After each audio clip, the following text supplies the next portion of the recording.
One 4th of July weekend in 2011, a buddy of mine that I'll refer to as Todd, ended up in a pretty precarious situation.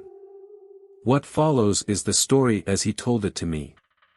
It was supposed to be a fun weekend up the hill and in the woods at Todd's friend Troy's cabin.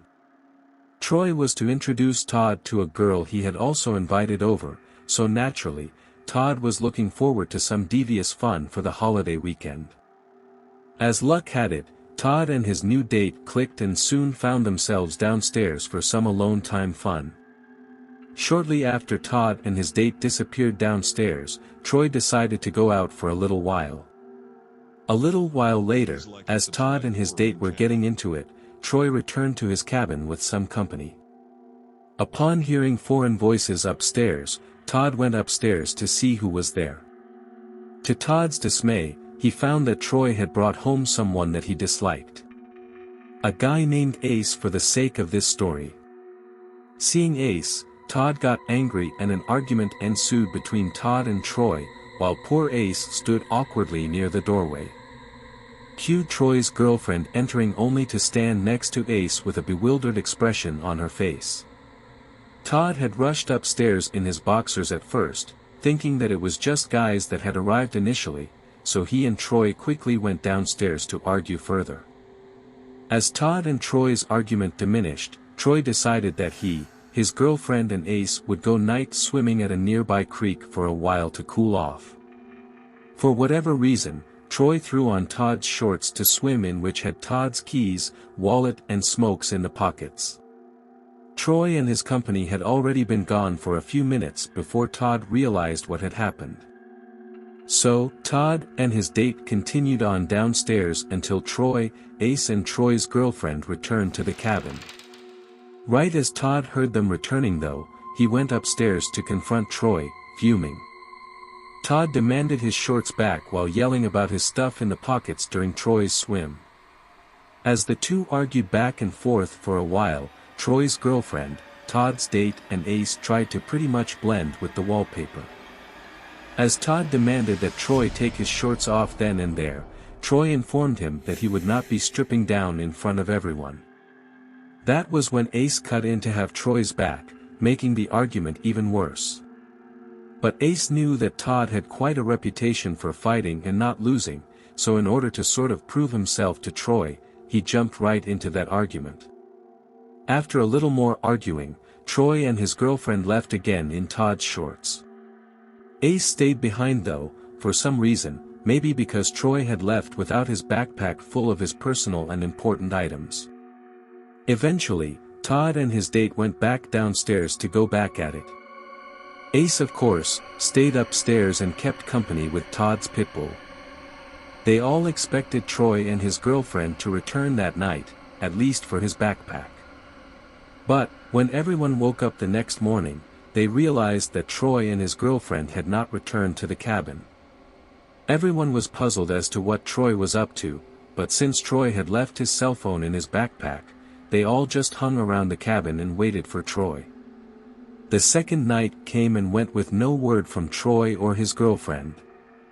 It wasn't until they got up on the third day with still no Troy, that they finally really started to worry.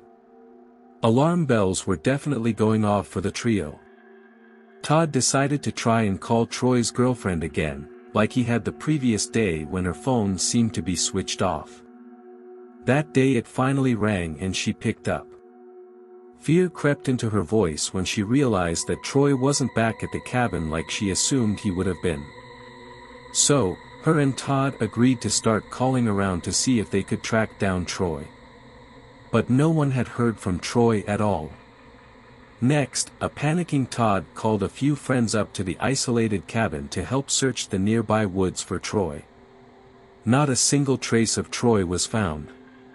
It was Todd who made the decision to call Troy's girlfriend and have her report Troy missing. She did just that, but when asked of Troy's last known whereabouts, she gave them the honest answer.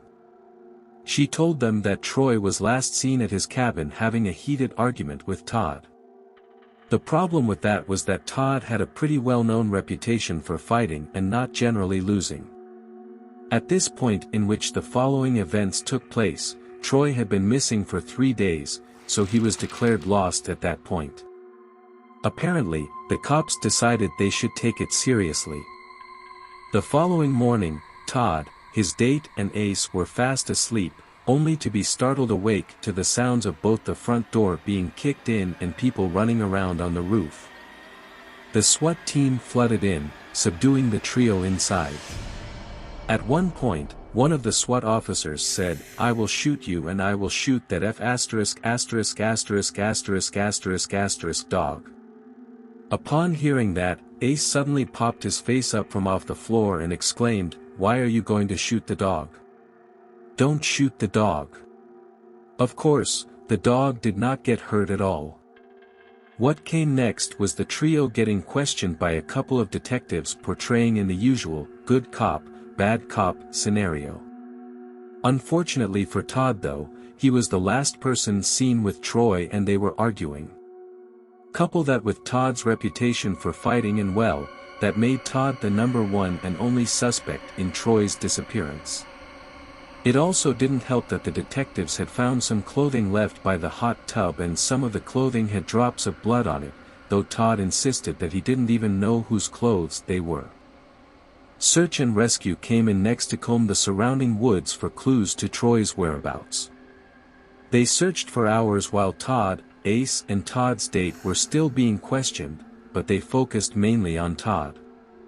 After a couple of hours of interrogation, Todd finally got irritated and insisted that since Troy had been missing for 3 days at that point, he could either be dead or alive, but they should be focusing their efforts on finding Troy.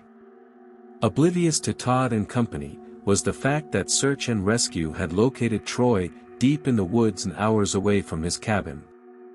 Troy was found passed out on a large rock, naked and just hours away from his demise.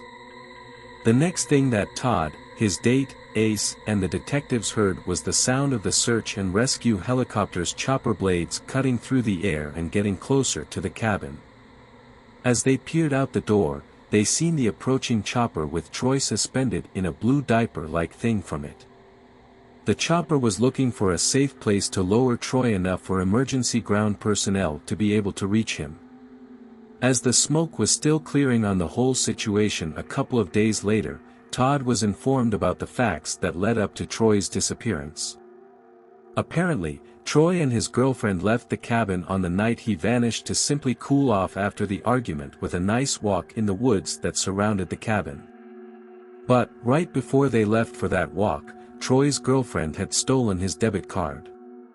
Shortly after setting out on their walk, Troy and his girlfriend got into an argument themselves. They got separated after that and Troy's girlfriend ended up walking herself back to the main road, where she'd called a ride, leaving Troy in the woods and assuming he'd find his way back to the cabin. So basically, Troy's girlfriend turned her phone off for the next couple days in order to avoid Troy's angry phone calls about his debit card while she partied the whole time. When she did finally turn her phone back on, she received Todd's concerned call about Troy. She was shocked to learn that Troy had been missing for the last couple of days.